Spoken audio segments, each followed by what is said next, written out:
DTR, the first 5-year starter at quarterback in Pac-12 history.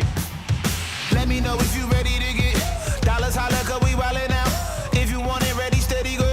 Fight the good fight because this is war. We won't go out. DTR inside the 20. He'll go. Touchdown, UCLA. Ain't no one taking me out my zone. If you don't know what I'm coming for, if you ain't worthy, I'll take your throne.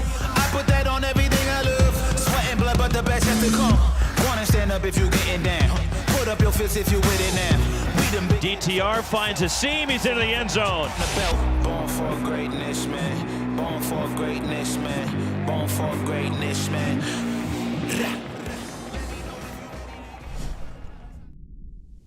Gosh, that's a great question. I don't know if I've ever been asked that. Like, what is the it factor? The It Factory is back for season 2.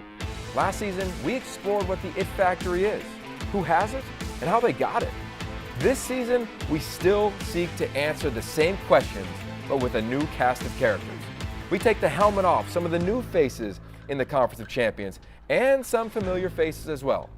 Players, coaches, and experts will explore what it is that sets them up for success on Saturdays. I'm Yogi Roth, and welcome back to the It Factory.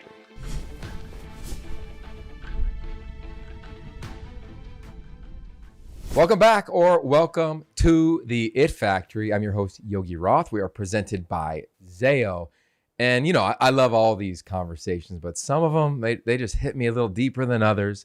And that's what today is, because I've known this young man since he was like 15 years old, and now he's one of the oldest players in the league. He's in his 5th year as a starting quarterback. Yes, 5th year as a starting quarterback. You know who it is. It's Dorian Thompson-Robinson, DTR, otherwise known as around the country at quarterback. Welcome to the show, man. Thank you for having me. Totally. So as I was saying that, like, visions of you at 15 were flooding my brain. Like, do you recall that moment when we first met at a summer camp? Yeah, I do. I was actually just thinking about that the other day, just going through my memories on my phones and stuff from high school, just to look back on that stuff. And, it was really fun, and definitely made me into some of the man I am today. So. Yeah, totally. And just to provide context for those that may not know, because it was a while ago, you were playing high school in Bishop Gorman in Las Vegas, and your teammate was a high-profile quarterback recruit, Tate Martell, who was only a year older than you. And you could have easily transferred, but you chose to play receiver and then just start as a senior. Do you think, like, now, if you were a junior in high school today, same situation, what do you think you would have done? That's a very good question. I'd probably say I would tell myself to, relax, let the game come to you, be about your teammates, not about yourself, and, just love what you do every day. Okay, so we're going to unpack that, because I think there's a lot underneath that. Where does that come from? Like, what is instilled with you as a young man, as a young boy, to know to, like, stick it out, to trust in yourself, as you said? I think that all goes back to my mom, my dad, and just my overall family culture and the background that I came from. Having a mom as a professor and a dad that was a football player, it goes hand in hand with school and ball, and making sure you get taking care of your priorities first. And so I think that's where I can attribute all that to. All right, so let's talk about mom. I love seeing her at games. It's a blast. What was she like for you, and how? Look, I'm a young parent, man. I need help. Like, how did she make academics a priority for you?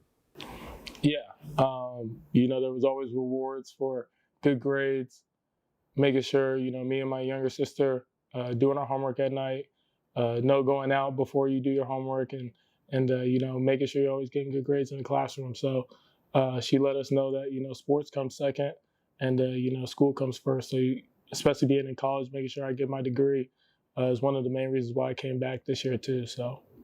Did you like that when you were growing up? Did you like that homework and school was before playtime? I'm gonna be honest, no, I definitely didn't. But it was definitely well worth it though. Seeing all the lessons that I got from it, and being able to use those today is definitely something I can take from it. So, I'm definitely grateful for, having a tough mom for sure. Yeah, that makes me and my wife feel really good, because like we got a 7-year-old in first grade right now. We're a couple weeks in, and not loving it. So he wants a lot more go to the beach time. And I'm like, dude, we got to do some work. We got to do some homework. So anyway, I appreciate that. I might call on you later to give him a little pick me up if he needs it in the academic year. Pick me up is a unique phrase, though, I think, for quarterbacks. Who have you looked to throughout your career, whether it was late in high school when you were the starter or even early on in your tenure with the Bruins to pick you up if you needed it? I think for me, the most important people that have always been there for me since day one have definitely been my teammates, whether that's been in high school or in college. There was times where I would spend countless hours by myself. I get a text or a call from whether it was a former teammate or a current one, just to, look out, making sure I was all right. And so I think those are the biggest things, and really having some people around you, especially the ones that you play with on Saturdays and practice with all the time, to be able to really care for yourself. Yeah, I think that's so valued, right? And can be understated. Like football, as you know, is such a team game, but it can be individualized, especially at the quarterback position. When I go back to your freshman year, it's a second quarter in a home game in the opener against Cincinnati, and you're thrust into the spotlight as Wilton Speight gets injured. What was the aftermath of that like, knowing that you were then going to have to be the starting quarterback for likely the rest of the season? It was definitely nerve-wracking. The next week we had to go in and play Oklahoma at Oklahoma. And so, it was a very up and down season. Taught me a lot of lessons, not only about football, but about myself, and things that I've been able to use now.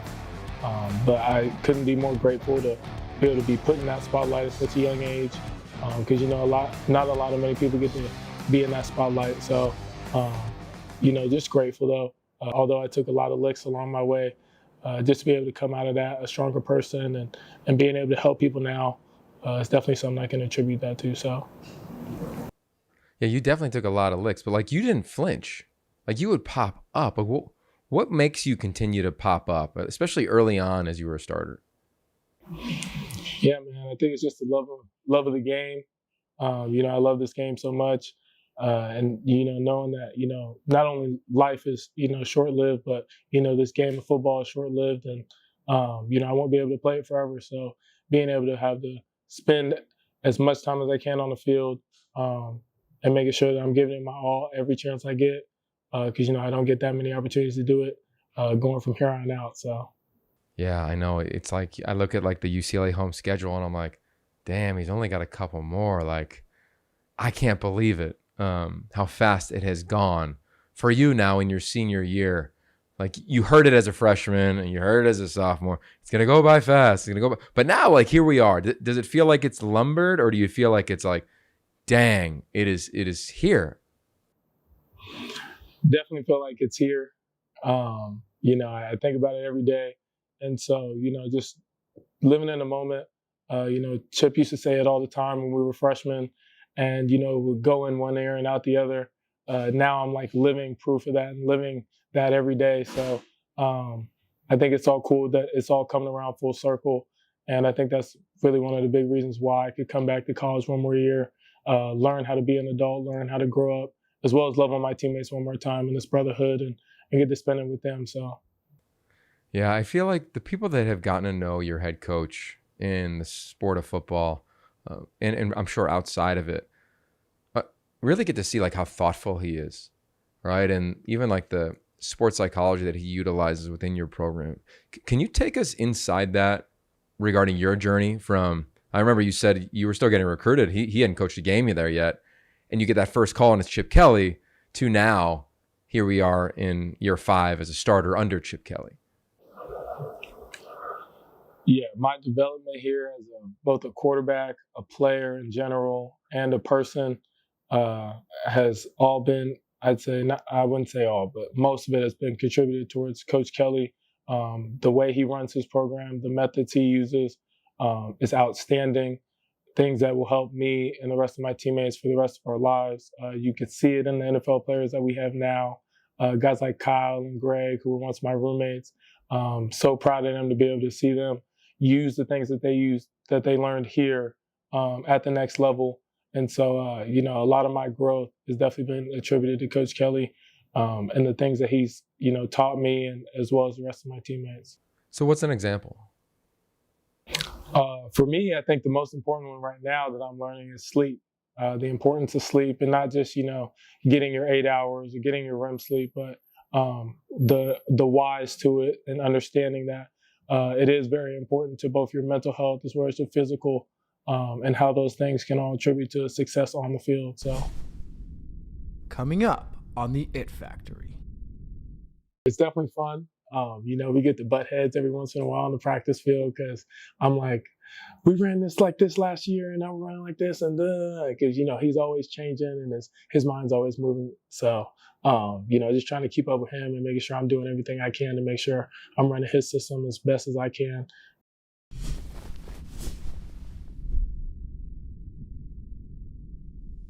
For a college athlete, I know sleep is definitely not easy.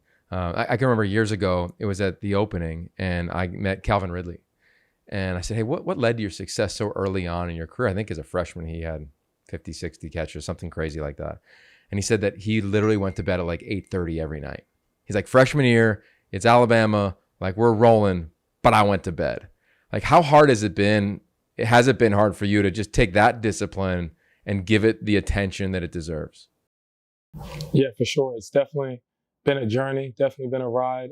You know, for somebody that's always wanting to work, always wanting to get up and do something, whether that's watching film, just hanging out with teammates, you know, just going out and doing stuff on my own and getting some space away from the game. But, you know, being able to say no to all those things, having time for those things when it needs to be, and then also putting time for my priorities. And, you know, if it's going to lead to something that's going to make me successful come the fall, as well as the rest of my teammates, then, you know, I could for sure be a big advocate for that. So. Yeah, dude, I'm on it. I just got onto like the sleep habit like a couple years ago, and I learned it from Chip because I was like, man, I can't have my brain all jacked up. Like, I got to live for a long time. I need to handle this thing. And I love that that's a big part of what you all do. Another part that I've loved and I've been able to thankfully be a part of is being a part of some of the outside voices that share similar messaging and come in and be guest speakers. You've had, you know, the who's who of guest speakers in your facility. You've had the who's who of athletes train in your facility. Tom Brady famously trained there. Russell Wilson has famously trained there. I could read a laundry list of players, let alone personalities that inspire people around the world. Is there one or two that has stood out to you in your time at UCLA and impacted you in a powerful way? I'd say for me, it's probably been Russell Wilson. It's only been a handful of times that, you know, we've gotten to talk and be on the phone or be in person and talk ball, whatever. But, you know, for somebody that's, you know, been in my shoes, been coached by my coach, and has done it all and some, to be able to just, you know, grab little bits and pieces from him, pick his brain, has been something for sure special because I get to use it all the time and I get to use his little secrets every now and then. So, And what's a little secret? Give us one. I mean, it's a secret, Yogi. Okay. You know I can All right. give you those. Well, I love one of his secrets that I was told, you know, when he was spending his time in Seattle, is he would walk onto the field and pick a spot in the stands. And that would kind of be his place where he'd go recenter if things got hectic. For you, you know, football can get hectic in a game. You've been in some epic games, right? I can think back to Pullman as a sophomore in that game. I think back to SC a year ago. You've seen some gnarly back and forth contests. Do you have a tool that allows you to recenter when the crowd's going wild or you're maybe not playing your best? For me, it'd probably be to be able to breathe. You know, I always take my breaths, whether it's good or bad in game. And, you know, to always be able to recenter myself. You'll catch me, whether it's on the TV or looking on the sidelines. I'll be by myself, just taking my breaths, closing my eyes. So I think that's one tool that I've definitely used over the years for sure. Yeah, so unpack that. Like when you breathe, what is that? Are you trying to just get centered, connect to the present moment? Where's your head at? I think for me, it's probably different each game. With the way, you know, games go, the ebbs and flows of the game. But I think for me, it's always trying to get recentered, being even keel, you know, taking control of the moment, not letting, you know, the outside sources and all the things that go on in game affect what's going on in the huddle, and being able to be that piece within the huddle at all times. So. Like that. So I feel like over the course of the last couple of years, part of your game has been developed by these little pieces called chess pieces. And if I look to my right in my home office here, in my little creative studio, it says player not a piece on the wall. And I've got my vision board that Seth Mikowski has given me. I've gone through his training. And as I watch you on social media and have gotten to know Seth, who works a lot at UCLA with a lot of players, chess is a big part of the training and development. Take me through this. Like, did you play chess as a kid? First time you were exposed to it, and the impact in this relationship has had on you and your game? So I did not play chess as a kid. My first time playing chess was with Seth. My freshman year, he came into the quarterback room. I didn't know who he was. He was just in there observing the room. And afterwards, at lunch, he brings up all the quarterbacks, lets us know about this chess deal. Kind of how it can attribute to our game and how it can lead to success on the field with decision making. It was something new, something I hadn't tried before, so decided to try it out. Ended up really liking it. For somebody that plays a lot of football and not a lot of chess, it actually has a lot of similarities to the game. So I definitely advise a lot of football players to start playing if you don't already. Yeah, how so has it impacted you? I think there's decision making. I think that's the world that I live in on a day-to-day basis, whether it's outside the facility or inside the facility. Everybody's watching me, and so being able to make the right decision at all times and put myself as well as my teammates in the right situation at all times is definitely, a big part of my job as a quarterback, and then also my part in playing chess too. So. Yeah, so I went to a kind of like a men's retreat, like a creative retreat this summer, and he was there. He was like the MC, he was the inspiration, he was everything there. And it was so fun to go through what I imagine you may have went through the first time you met him and played. And I got to this place where I was making a move, and I said, no, I'm not going to make that move. And he goes, well, why aren't you going to make it? And I said, well, I'm thinking I'll make this move in 2 moves because I'm going to anticipate what my opponent's going to do. And he stops me cold and says, okay, so you know how that other person is thinking?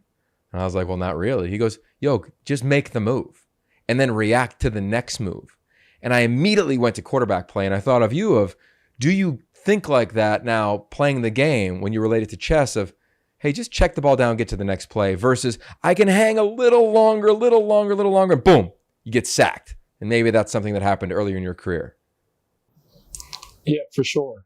Like I said, it has a lot of correlation once you actually start to play it. And so being able to just, being able to really slow your brain down when you're out on the field, thinking about those different situations, thinking about those different scenarios in game, and being able to use those when you're watching film to, like I said, just all be able to slow down the game at the end of the day. So, like I said, I think it helps a lot with being able to make the right decisions at all times. All right, so are you like the kingmaker? Are you like the best player on the team in chess? You put me in a tough spot. Of course, the competitive nature of me is going to say yes. Okay.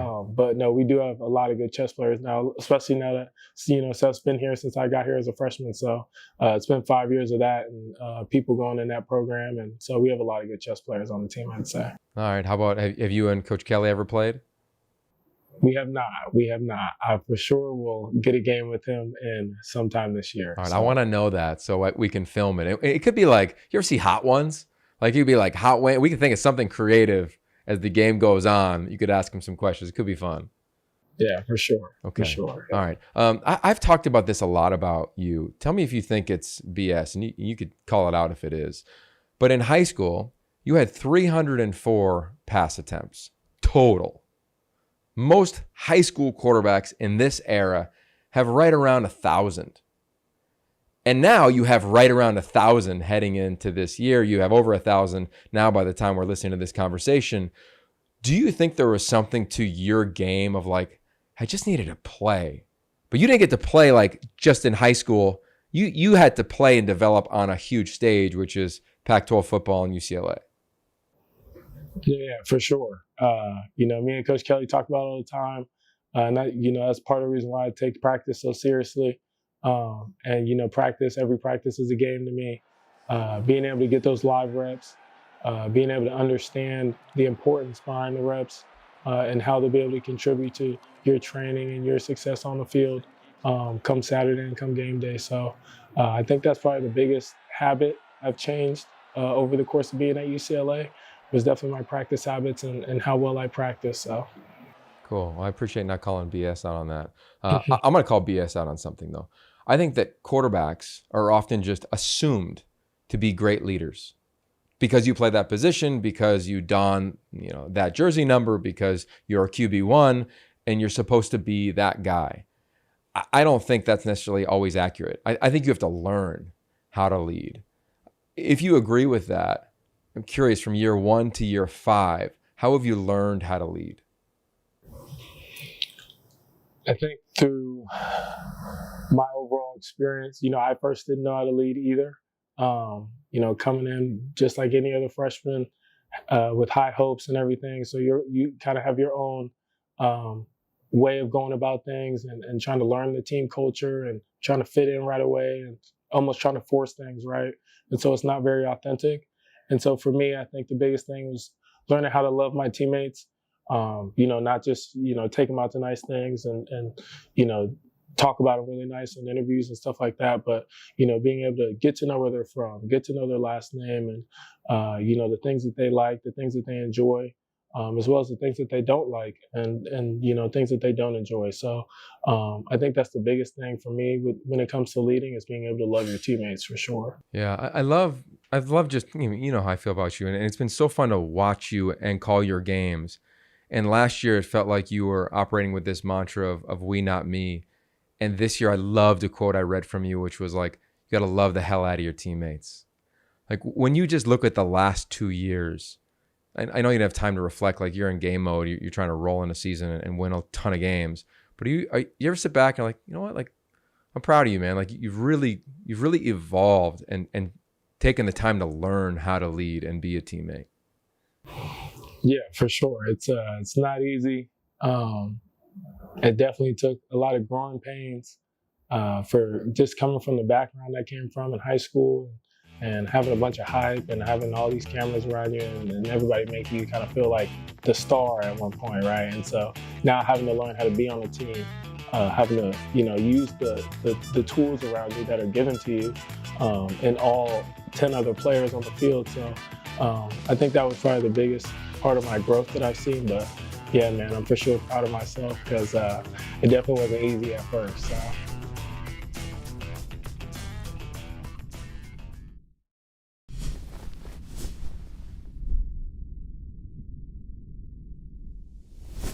Yeah, well, I'd say that way for your program, right? There was a ton of change, a lot of turnover for this team, and now here you are in this 5th and final season for yourself.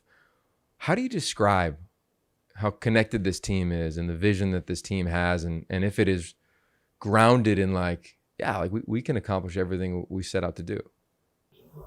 Yeah, I think you're exactly right in the question. But I think our main focus right now is loving each other, getting better, focus on the plan that Coach Kelly has for us, executing at a really high level. And, I think the most important thing is staying consistent every day, whether it's our attitude and our effort on the field.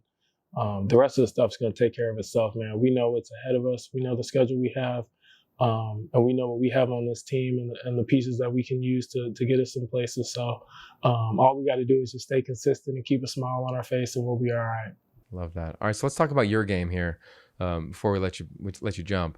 Where have you put your energy in this offseason heading into this fall? And where do you really want to take your game, your actual quarterback game, to the next place?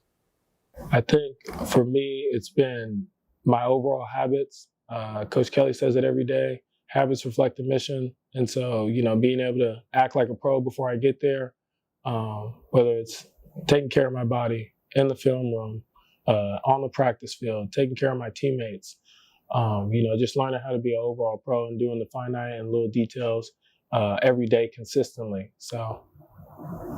Yeah, I got to imagine, like, you go back and you look at the people that Chip Kelly has coached at your position and developed at every level, right? You can go back to his time at a small school in the Northeast to Oregon, to the NFL, to here, and you look at the list of guys, and there are a lot of talented quarterbacks. None of them played for 5 years in the same system. I got to imagine your confidence, along with his, being connected and tethered. I mean, something neither of you have ever experienced before. What is that? What is that like? Yeah, for sure. It's definitely fun.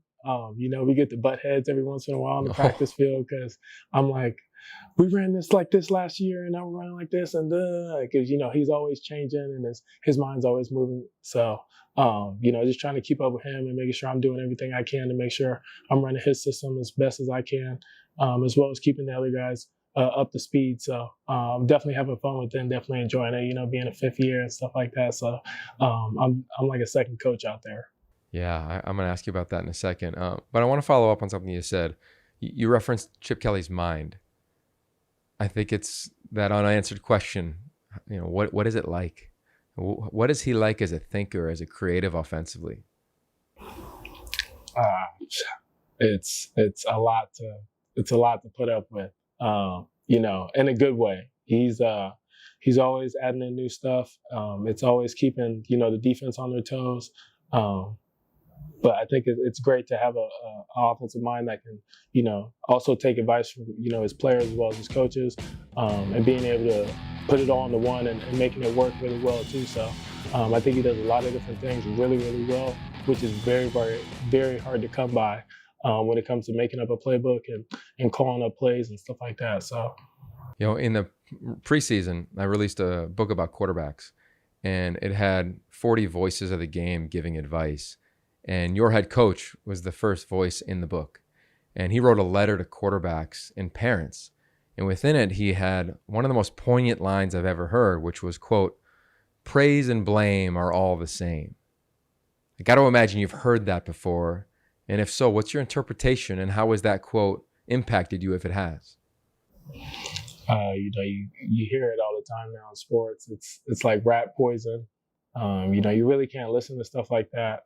At the end of the day, what matters is what you produce out there on the field or in your own profession. So, it's good for the fun of the game and the entertainment of it. But at the end of the day, it means nothing to you when you're a real competitor and a real athlete. So, yeah, I think it was so poignant, Dorian, to hear that from him.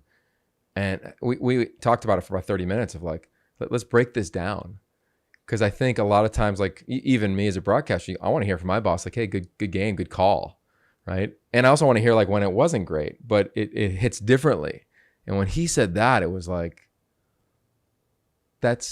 if I'm 18, if I'm 22, if I'm your age playing, I think that hits differently than at 40. Like, I know you can't compare to being 40, but do you feel like you needed to hear that? Do you feel like this generation, your teammates need to hear that type of message in the era we're in? Yeah, for sure. Especially with social media, people are constantly on their phones, reading about themselves or reading about others. And, for athletes in general, we get caught up in our heads a lot. And a part of that has to do with how much we read online. And so I think that's a good reset for a lot of athletes to be able to look back on, especially for that quote, for sure. I love what you've done with your platform, Friends Over Fans. I think it's just really cool. I love it's catchy. I'm into it, right? Take me into the ethos of that, if you will. First off, appreciate the shout out. Yeah, man. But, that all started my freshman year. Really didn't come out as nothing. It's just me trying to, get out emotions, expressions of how I was feeling, with all the different emotions coming at me from playing to getting hurt to, teams this and teams that, with how rocky of a season we were having. I think it just put into perspective for me and was able to give me a reality check on what I need to focus on. And, it's not about what football brings you. It's about the sport itself and your love for it. And so I think that's what it was. It brought back a love for the game for me almost, and was kind of like a little reset button that I could do that ended up turning into what is now a clothing brand. And, who knows what it'll turn into next and how far we'll take it. So, yeah, as somebody who's been around you guys, I just love watching the journey of that. From where it began to where that brand and more importantly, the mission and message is. And I think it correlates to you, man. Like I really do. And I think you're beautiful illustration of the development of quarterback play in college in LA. So with that said, we call this the final five, right? It's the final 5 questions of the interview. First question, what's the best advice you've ever received? Best advice I've ever received would have to be, regardless of circumstances, you should enjoy every single moment and just be present in the moment. Because it doesn't matter at the end of the day as long as you're happy where you are. Worst advice you've ever received? Worst advice I've ever received.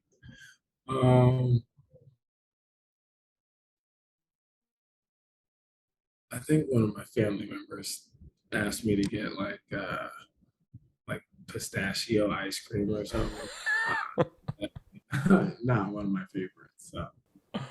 Wow. My wife's favorite ice cream, whatever that's worth. Number 3, what's it like to play quarterback in LA?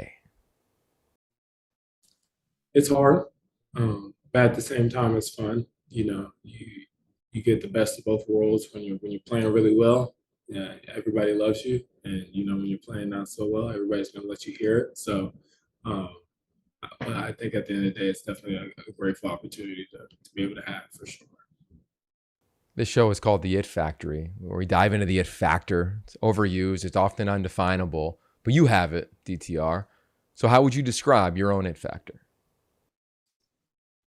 Exciting.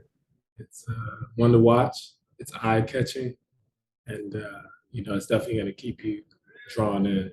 So I don't have a particular thing to put on it, but it's you'll see it when you see it.